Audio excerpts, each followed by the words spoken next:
राम राम जी।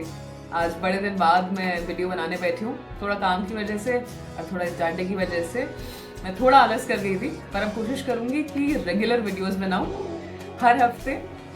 तो आज हम बात करते हैं वर्ल्ड क्रिकेट के उभरते हुए 5 सुपरस्टार बल्लेबाजों की। 5 ऐसे नाम हैं जो बहुत ज्यादा चर्चा में है और उनमें से एक है शुभमन गिल। बाकी 4 बल्लेबाज हैं Travis head, Marnus Labuschagne, Harry Brook और अब्दुल्ला शफीक।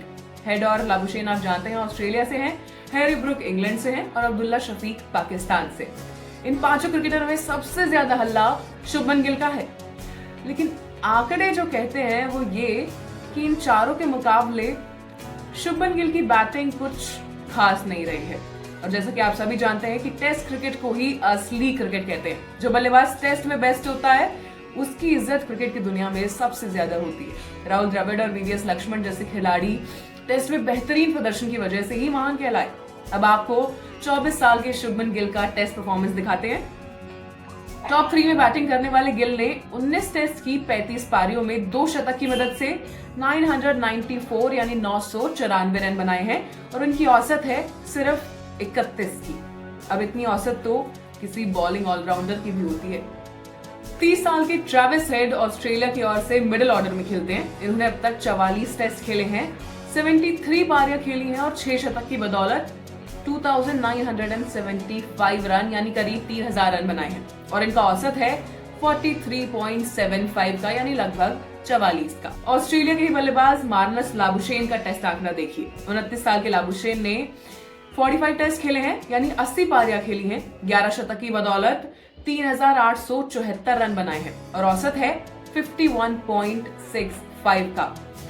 अब इंग्लैंड के 24 साल के मिडिल ऑर्डर बल्लेबाज हैरी ब्रूक का टेस्ट आंकड़ा देखिए। ब्रूक ने 12 टेस्ट खेले हैं यानी 20 पारियां खेली हैं और 4 शतक की मदद से 1181 रन बनाए हैं। इनका एवरेज 62.15 का है। अब गिल से अगर इसकी तुलना करें तो ब्रूक का टेस्ट औसत 31 ज्यादा है, यानी गिल एक टेस्ट में जितने रन बनाते हैं ब्रूक उससे दुगने रन बनाते हैं। टेस्ट में तो दोनों की कोई बराबरी ही नहीं है, गिल बहुत पीछे छूट जाते हैं। और अब पाकिस्तान के ओपनर बल्लेबाज अब्दुल्ला शफीक का टेस्ट में प्रदर्शन दिखाते हैं आपको। शफीक ने 16 मैच की 30 पारियों में 4 शतक की मदद से 1330 रन बनाए हैं। उनका औसत 44 का है जो गिल की तुलना में 13 ज्यादा है। अब बड़ी बात यह है कि शफीक लंबी पारियां खेलने के लिए जाने जाते हैं। इन्होंने टेस्ट में दोहरा शतक भी लगाया है, जबकि गिल का हाईएस्ट स्कोर 128 यानी 128 है। बॉक्सिंग डे पर जब भारत और साउथ अफ्रीका का टेस्ट मैच चल रहा था उस समय पाकिस्तान और ऑस्ट्रेलिया के बीच भी टेस्ट मैच हो रहा था। शुभमन गिल ने दोनों पारियां मिलाकर सिर्फ 28 रन बनाए और भारत साउथ अफ्रीका के आगे बुरी तरह हार गया। वहीं पाकिस्तान ऑस्ट्रेलिया वाले मैच में शफीक के सामने स्टार्क, कमिंस और हेजलवुड जैसे तेज गेंदबाज बॉलिंग कर रहे थे, जो साउथ अफ्रीका के रबाडा, जॉनसन, बर्गर की तिकड़ी से भी ज्यादा खतरनाक तिकड़ी थी।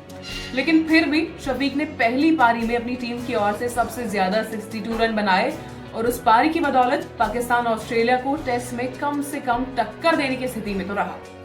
अब कुल मिलाकर अगर इन 5 क्रिकेटर्स का कंपैरिजन किया जाए तो टेस्ट में शुभमन गिल बहुत पीछे छूट गए हैं और इसका असर भारतीय टीम के प्रदर्शन पर भी दिख रहा है। साल 2023 बीत गया लेकिन शुभमन गिल के बल्ले से एक छोड़कर दूसरा टेस्ट शतक अब तक नहीं निकला है। ऑस्ट्रेलिया के खिलाफ 2023 के मार्च महीने में गिल ने 128 रनों की शतकीय पारी खेली थी। ये शतक उन्होंने अहमदाबाद में लगाया था। उसके बाद से अब तक उनके बल्ले से एक भी शतक नहीं निकला और न ही ऐसी पारी निकली जो भारत को जीत में योगदान दे सके। और आप सभी को नए साल की बहुत बहुत मुबारक। इस नए साल पे आज पहले दिन ही मैंने कोशिश की है थोड़ा रेगुलर होने की, हर हफ्ते कम से कम एक नहीं तो 2 वीडियो में बैठ के बना लूं। और आप सभी के सपोर्ट के लिए बहुत बहुत शुक्रिया।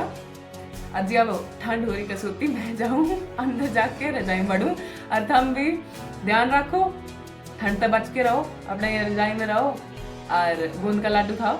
हम मिलेंगे अगले वीडियो में अगले हफ्ते। राम राम।